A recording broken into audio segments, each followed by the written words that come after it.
사람을 살리겠다고 내 몸을 도려내는 선택을 해야 하는 순간에 정말 먼저 무너지는 건 간이 아니라 마음이라는 걸. 그날 지은호는 아주 뼈저리게 깨닫게 됩니다. 지은호는 카페 창가 자리에 멍하니 앉아 있었는데요. 눈앞에는 식어버린 라떼, 손안에는 간이식 적합이라는 문자가 와 있었습니다. 조금 전까지 머릿속을 울리던 건 이지영 목소리뿐이었죠. 너 간이식 적합 검사 받았다며. 그게 필요해서 널 찾았을 수도 있잖아. 처음엔 어이없어서 웃음이 나왔습니다. 그래서 웃어버렸습니다. 선배가 그런 계산적인 사람이니까 그런 의심을 하는 거죠. 분명 그렇게 말하고 돌아섰는데요. 이상하게도 카페에 혼자 앉은 순간이 되자 웃음 대신 속이 울렁이기 시작했습니다. 내가 사람을 너무 믿는 걸까? 아니면 이 사람 말이 너무 잔인해서 견디기 싫은 걸까? 폰 화면이 또 한 번 켜졌습니다. 잠금 화면엔 방금 도착한 고성희의 문자 하나. 너는 아무 의무도 없는데 검사라도 받아줘서 너무 고맙다. 이 시점에 의지라도 되라고 널 만났나 봐. 말투는 늘 그랬듯이 따뜻했는데요. 그 문장을 읽는 순간 지역의 말보다 먼저 떠오른 건 결국 고성희의 눈물이었습니다. 왜 넌 적합한 거지? 왜 하필 이럴 때 우리가 만났을까? 처음 자신을 붙잡고 울던 그 밤. 자신도 모르게 손을 뻗어 그 손을 잡아주었던 순간. 이 사람, 나 버린 엄마 맞나? 싶을 정도로 꼭 쥔 손이 떨리던 그 느낌. 지은호는 일부러 한숨을 길게 내쉬었습니다. 오버하지 말자. 진짜 나까지 이상해지면 안 되지. 스스로에게 그렇게 말하듯 중얼거리더니 결국 봉투를 뜯었습니다. 간 이식 적합 판정. 그 몇 줄이 가슴 한가운데 박히는 느낌이었습니다. 정말 내가 살릴 수 있는 거구나. 누군가의 생명을. 그 누군가는 고성희가 그렇게 붙잡고 울면서 이야기하던 아들이었고 강력한 약과 병실 냄새 속에서 언젠가 한 번쯤 옆에 있어줬으면 좋겠다고 말하던 이름조차 제대로 듣지 못한 사람의 생명이었습니다. 그리고 동시에 자신을 잃어버렸던 엄마의 또 다른 아이였습니다.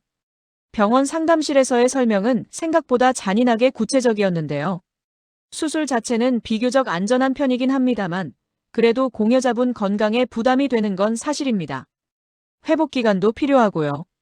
의사의 목소리는 최대한 차분했습니다. 그래도 오빠가 살 수 있는 거잖아요. 성희는 옆에서 조용히 고개만 끄덕였습니다. 많이 힘든 애야. 너랑 나중에 꼭 같이 밥 먹으러 데려올게. 그 말에 지은호는 이상하게도 가슴이 조금 따뜻해졌습니다. 같이 밥을 먹는다는 게 평범한 가족들에겐 아무것도 아닌 말일 텐데 자신에게는 한 번도 가져보지 못한 장면이었기 때문이었습니다. 하지만 의사는 마지막으로 다시 한번 못 박았습니다. 충분히 고민하시고 결정하셔야 합니다. 누가 뭐라 해도 이건 본인 선택입니다. 죄책감이나 강요 때문에 결정하시면 나중에 더 힘들어지실 수 있어요. 그 말이 지역이 했던 말과 이상하게 겹쳤습니다. 넌 지금 진심이 아니라 죄책감으로 결정한 거야. 병원 복도를 나오는 길, 지은호는 결국 스스로에게 물었습니다. 난 죄책감 때문에 이러는 걸까? 아니면 정말 살리고 싶어서 이러는 걸까? 답은 그때도 잘 모르겠더라고요. 그날 저녁 정순이는 우연히 딸 책상 위에 놓인 서류를 보게 되었습니다. 간이식 공여 동의서?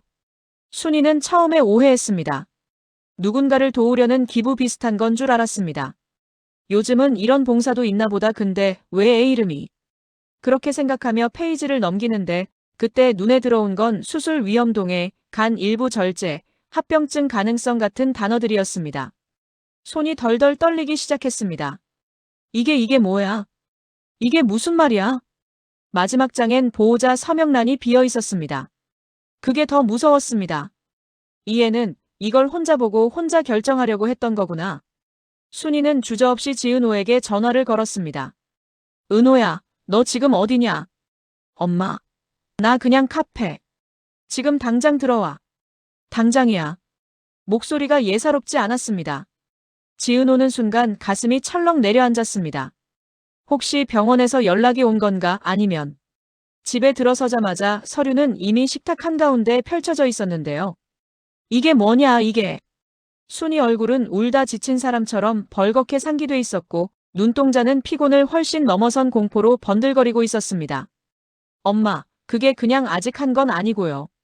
그냥 상담만. 그냥 상담. 너는 언제부터 내 몸을 이렇게 쉽게 내주겠다고 상담을 했냐? 엄마, 말 좀 줄여서 해요. 그쪽에서 너무 힘들다고 하고 나밖에 없다고 하니까. 그쪽? 순이의 목소리가 여기서 확 바뀌었습니다. 그쪽이 누군데? 누가 우리 은호 몸을 갖다 쓰려고 하는 건데? 지은호는 잠깐 입술을 깨물다가 결국 고백했습니다. 엄마, 나 생모 찾았어요. 엄마가 옛날에 말했던 그 사람. 그 사람이 부탁한 거예요. 뭐? 순이는 순간 귀를 잘못 들은 줄 알았습니다. 그 사람? 내버리고 떠난 그 사람? 그 사람이 나타나서 첫마디가 은호야 잘 지냈니가 아니고 간 좀 떼어줄래였냐? 그렇게 말하진 않았어요. 엄마 오해하지 말아요. 처음엔 모르는 사람인 줄 알았고 진짜 그냥 클라이언트였고 나도 많이 고민했어요. 많이 고민해서 결론이 이거냐. 서류를 가리키는 손이 덜덜 떨렸습니다. 너 죽을 수도 있다잖아. 합병증 어쩌고 평생. 그 사람은 내가 평생 약 먹고 살아도 상관없다는 거냐? 엄마, 그런 말 좀 하지 마요. 그분도 많이 힘들어하고 있어요. 나한테 간이식 해달라고도 제대로 말 못하고. 말 못하는데 서류는 받아왔냐? 순이가 조용히 거의 속삭이듯 말하더니 갑자기 폭발하듯 소리쳤습니다. 너 그 여자가 얼마나 치밀한지 아직도 몰라서 그래. 은호야, 그 사람은 너 찾을 자격도 없는 사람이야. 근데 지금 와서 내 간까지 빼먹겠다고 달려든 거라고. 엄마, 그런 식으로 말하지 마요. 이 사장님은 날 잃어버렸다고 했어요. 순이 눈가에서 눈물이 왈칵 쏟아졌습니다. 근데 그게 다였으면 그냥 그 집에서 잘 살면 되잖아. 왜 이제 와서 우리의 몸뚱이까지 가져가려고 찾아왔냐고. 지은호는 아무 말도 못했습니다.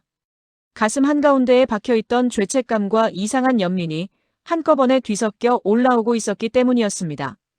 그날 밤 정순이는 결국 결심했습니다. 안 되겠다. 내가 가서 그 여자 눈을 똑바로 보고 물어봐야겠다. 새벽 공기는 차가웠지만 머리는 이상하리만큼 또렷했습니다. 택시 안에서 두 손을 쥐었다 폈다 하면서 순이는 몇 번이나 혼잣말을 했습니다. 간 빼먹으려고 접근했냐? 이 말 꼭 하고 온다. 우리 애 더 건드리면 나도 사람 버리는 거 뭔지 보여줄 거다. 고성희의 사무실 복도에 도착했을 때 문틈 사이로 희미하게 새어나오는 불빛이 보였습니다. 초인종을 누르기도 전에 문이 벌컥 열렸는데요. 퇴근하려던 성희가 예상치 못한 얼굴을 보고 딱 굳어버렸습니다. 순이는 말도 안 하고 성큼성큼 다가가더니 한 손으로 성희의 어깨를 밀어붙이고 사무실 안으로 먼저 들어섰습니다. 왜 왔냐고 안 묻네. 그래도 예의는 있구나. 내가 왜 왔는지 이미 알고 있는 거지. 성희는 침을 한번 삼키며 문을 닫았습니다. 이럴 일 아니에요. 오해가 있으신 것 같은데 먼저. 오해? 순이가 헛웃음을 터뜨렸습니다. 나이 먹다 보니까 오해라는 말이 제일 쉬운 변명이라는 거 알겠더라고요. 아이가 울어도 오해, 사람이 다쳐도 오해, 간 떼어달래도 오해야.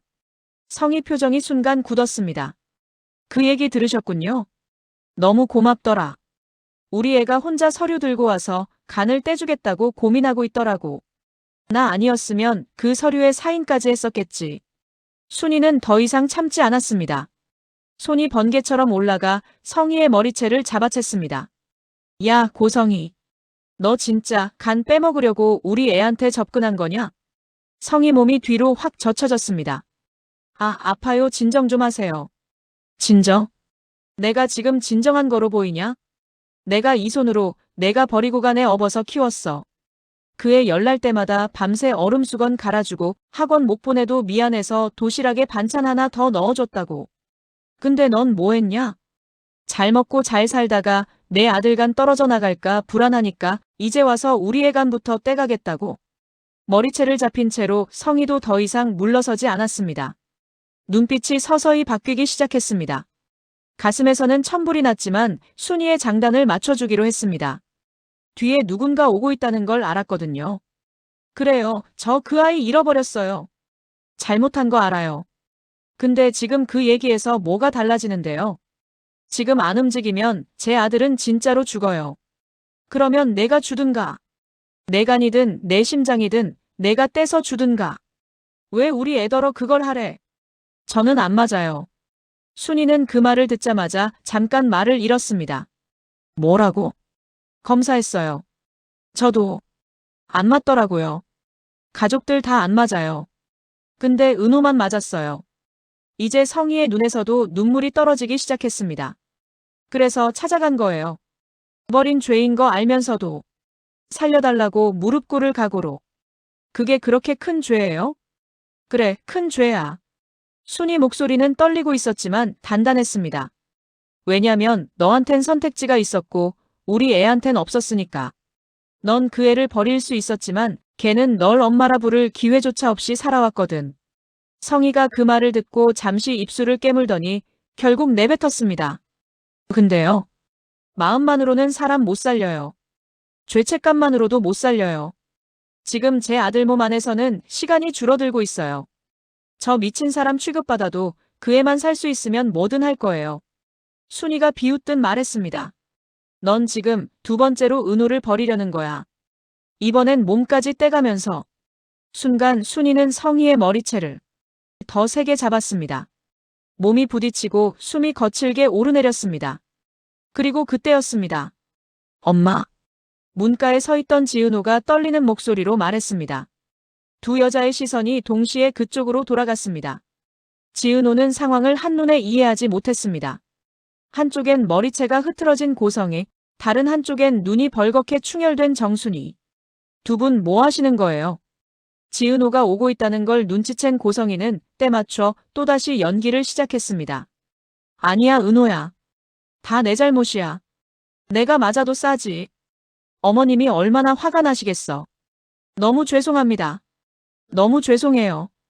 다 제 잘못이에요. 저를 원망해 주세요.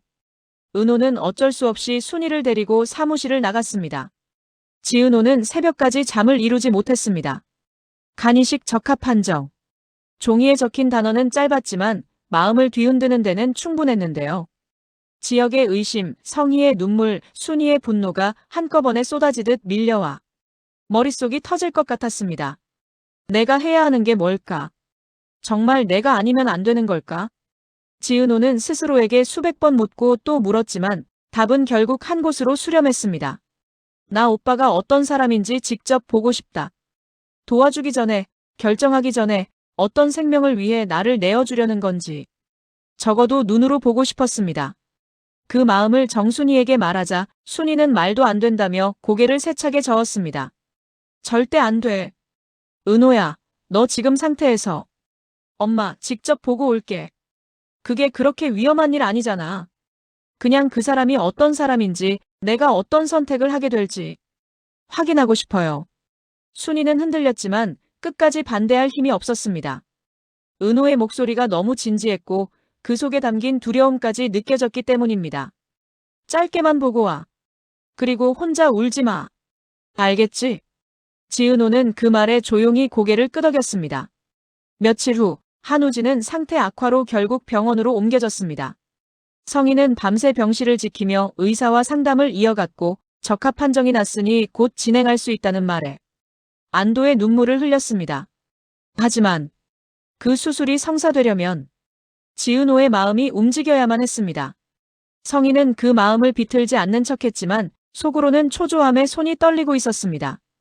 이제 정말 시간이 없어. 그날 오후 지은호는 조용히 병원을 찾았습니다. 성희에게 말하지 않고 오빠가 어떤 사람인지 스스로 보고 싶었던 거죠. 병실 문 앞에 서자 손잡이가 너무 차갑게 느껴졌습니다. 후. 긴 숨을 내쉬고 천천히 문을 열었습니다. 그리고 그 순간 세상이 멈춘 것 같았습니다. 침대 옆 의자에 앉아있는 한 남자. 마스크를 쓴 얼굴이었지만 무릎 위에 올려놓은 손의 습관, 고개를 기울여 책을 읽는 자세, 조용히 헛기침하는 버릇. 그 모든 게 너무 익숙했습니다. 설마 이럴 리가, 이럴 수가. 남자가 책을 덮고 고개를 드는 순간 서로의 시선이 딱 마주쳤습니다. 은호야? 지은호의 다리가 그대로 풀릴 뻔했습니다. 우진아? 목소리가 터져나오는 순간 가슴속에서 거대한 무언가가 무너져 내렸습니다. 여기 있는 사람은 자신이 고등학교 시절부터 가장 많이 의지했고 가족보다도 더 가까웠던 절친 한우진이었습니다. 우진아, 왜 여기 있어? 왜 이러고 있는 건데? 우진은 놀란 얼굴로 자리에서 일어났습니다. 은호야, 너 어떡해? 하지만 말을 이어가려는 순간 우진의 몸에서 방울만한 식은땀이 흐르고 입술이 파랗게 질리기 시작했습니다. 기계음이 급하게 울렸고 지은호는 세상이 무너지는 소리를 들은 것 같았습니다. 우진아! 우진은 겨우 몸을 지탱하며 말했다. 나 수술 곧 해야 해. 근데 이상하다. 대체 너는 왜 여기? 그때 심박수 경고음이 크게 울렸고 의사와 간호사들이 뛰어들어왔습니다. 지은호와 우진의 손이 아주 짧게 스치고 떨어졌습니다. 조금만 기다려.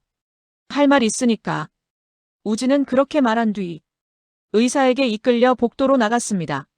문이 닫히자마자 지은호는 그대로 벽에 기대어 주저앉았습니다. 숨이 쉬어지지 않았습니다. 우진이가 내 오빠였어? 그 사실만으로도 가슴이 미어졌는데 뒤이어 병실 담당 의사의 말이 정확히 그의 폐부를 찔렀습니다. 수혜자와 공여자가 혈연 관계에서 가장 안정적으로 수술이 진행될 수 있다고 판단했습니다. 그래서 보호자에게도 설명이 들어간 상태예요. 눈앞이 흐려졌습니다. 우진과 함께 보냈던 수많은 기억들이 순식간에 역주행하듯 스쳐 지나갔습니다. 우진이 늘 자신을 챙겨주던 이유, 위험한 순간마다 앞에서 막아주던 이유, 너는 나중에 누나 있으면 좋겠다던 말, 가족은 만들 수도 있다던 말, 그리고 지나가듯 너랑 나 진짜 피 한 방울 섞인 것처럼 닮았다던 농담. 그게 장난이 아니었다는 걸 이제야 깨달았습니다. 그 충격이 가라앉기도 전에 복도 끝에서 누군가 뛰어오고 있었습니다. 은호야. 성희였습니다. 성희는 지은호의 얼굴을 보자마자 숨도 고르지 못한 채 다가왔습니다. 너 여기 왜 와? 아니, 오긴 왔어도 되는 거지만 지금 우진이. 하지만 지은호의 눈빛이 완전히 바뀌어 있었습니다. 오빠였네요. 뭐? 우진 오빠. 내 절친, 내 친구. 나한테 가족처럼 챙겨준 그 사람. 그 사람이 내 오빠였다고요. 성희는 입술을 떨며 말을 잃었습니다. 은호야, 그건 내가 말하려고 했어. 단지 왜 말 안 했어요? 지은호가 조용히 말을 끊었습니다. 그 조용한 말투가 오히려 더 무서웠습니다. 왜 나한테는 말 안 했어요? 오빠라고. 내 혈육이라고. 내가 살릴 수 있는 사람이 바로 그 사람이라고. 성희는 변명하려 했지만 입에서 나온 말은 단 한 문장이었습니다. 내가 도망칠까봐.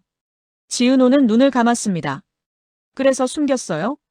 그래서 나한테 죄책감 들게 만들었어요? 성희가 울먹이며 고개를 저었습니다. 아니야, 그게 아니고. 너를 잃을까봐 너무 무서웠어. 너한테 거절당하면 우진이도 널 둘 다 잃을까봐. 그때 지은호의 눈에서 처음으로 울음이 터졌습니다. 나는요. 누구한테도 읽히고 싶지 않았어요. 근데 왜 다들 나를 숨겨요?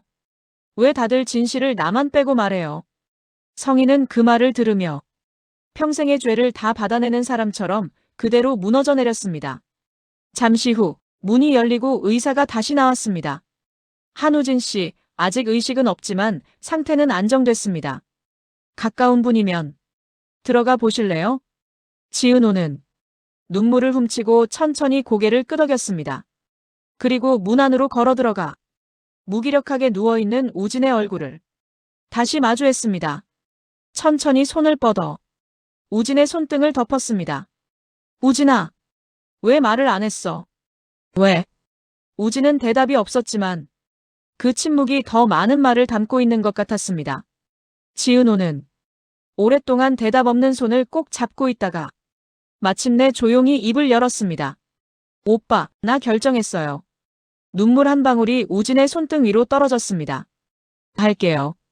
수술할게요. 오빠 살릴게요. 그리고 아주 작은 목소리로 덧붙였습니다. 대신 이제부터 나도 알고 싶어요. 왜 이렇게 살아야 했는지. 왜 우리 서로를 몰랐는지. 왜 서로를 이렇게 늦게 찾게 됐는지. 그 순간 병실 문 밖에서 성희가 울음을 삼키는 소리가 들려왔습니다. 그날 밤 지은호는 병원을 나서기 전 성희에게 이렇게 말했습니다. 저 수술 동의서 쓸게요. 근데 엄마. 성희는 고개를 들었습니다. 이제부터는 숨기지 마요. 그게 어떤 진실이건 저한테 상처가 되든 말든. 저는 알고 싶어요. 성희는 말없이 울기만 했습니다. 최초로 진짜 엄마의 얼굴로. 그리고 지은호의 걸음과 멀어지는 병원 복도 한가운데에서 이야기는 다음 폭발을 준비하기 시작합니다. 한 사람을 살리려는 선택, 한 사람을 지키려 했던 거짓, 그리고 뒤늦게 밝혀진 형제의 진실. 지은호와 우진, 성희와 순희, 그리고 이 이야기에 얽힌 모든 사람들의 인생이 이 결정 하나로 모두 뒤집히기 시작합니다.